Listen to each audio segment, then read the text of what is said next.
exciting year. As you said, we've got 18 episodes when we usually have 13. And because of that, we have an injection of money. The writers are really excited because we have these extended arcs character-wise. And so when you have that, you just start to work in a much sort of more advanced way. And so everything's just been taken up a notch. And so the writing has been a lot more adventurous this year. Like you said, we've been on a sinking ship, like a Titanic type episode. We've had zombies, we've had sea creatures in Lake Ontario.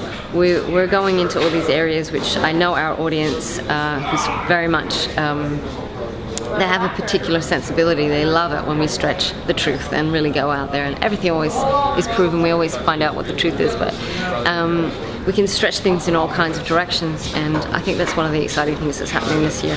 But also we've had some incredible sets. They've, gone to great lengths to make this a truly extraordinary season. It's tough because a big part of the show is how things unfold week to week and what crazy new adventure can we sort of fit into our show. So I don't want to give too much away, but I know we can expect the film industry to come to Station House number 4, which makes a really, really funny episode. It was really hugely entertaining. We have James Pendrick visiting again this year. Sherlock Holmes, Andrew Gower will be back. We have the assassination of a president. We have ships. We have trains. We have an interesting episode where someone actually is one of the only episodes where someone doesn't die. But it's an incredible mystery because we have to figure out what is actually happening, and it's taking place underground. I'll leave it at that.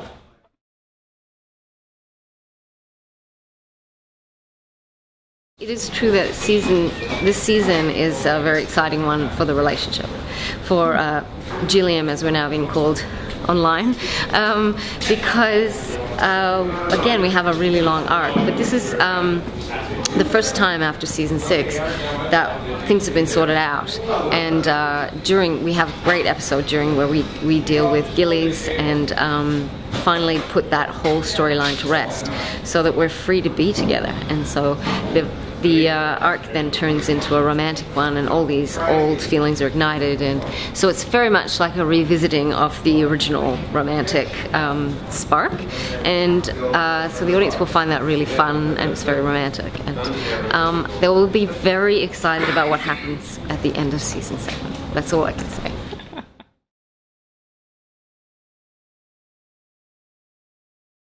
It's a sort of fine line bringing historical characters into the show, because they have to be prominent and well known enough that the tongue-in-cheek stuff works.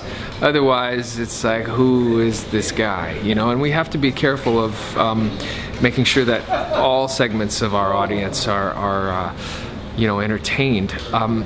But I think they try to hold to the critical facts as closely as possible, and when it sort of deviates or when it sort of attaches to our storyline, we have to keep it fairly broad. Otherwise, what is going on here?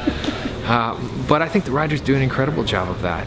Having people like Emma Goldman, who was an anarchist, and the U.S. government and the Canadian government and the Prime Minister and the President are going to be entwined and embroiled in this whole thing that has its showdown right in Station House number 4. Well, we know these things happened, but did they happen at Station House number 4? Yeah.